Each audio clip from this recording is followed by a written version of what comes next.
Hello, how are you? I am Pastor D. Mangum from the Family Worship Center, a place where families can imagine in Maryland.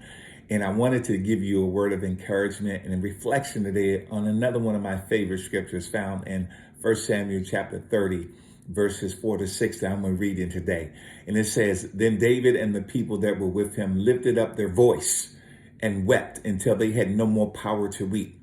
And David's two wives were taken captives, Ahinoam the Jezreelitess, and Abigail, the wife of Nabal, the Carmelite.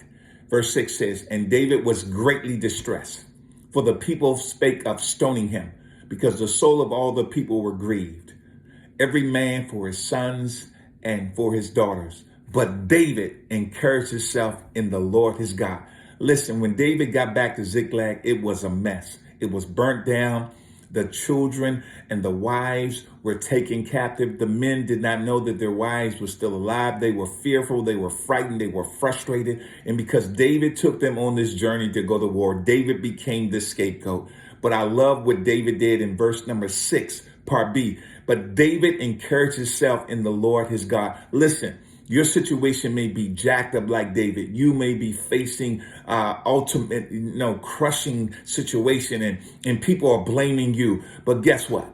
You need to encourage yourself in the Lord thy God. Here's what I want to encourage you to do. Get in that mirror and talk and start speaking to yourself and start encouraging yourself in your Lord. Start encouraging yourself that I am the head and not the tail. I'm above only and not beneath. I am more than a conqueror. Victory is on your side. You have already won the battle. You know what? You ain't got to play a football game or a basketball game. You've already won the battle. I know the circumstances don't look well. I know situations around you look crazy. Folks are talking crazy, talking about blaming you and even stoning you like they wanted to stone David, if not figurative, if not literally, but figuratively. You know, it's been tough this year, but guess what? You have to speak to yourself. You have to pull yourself up by your collar and tell yourself, we're not going down. We're going to win. We're not giving in. We will not accept defeat. We're going to accept victory.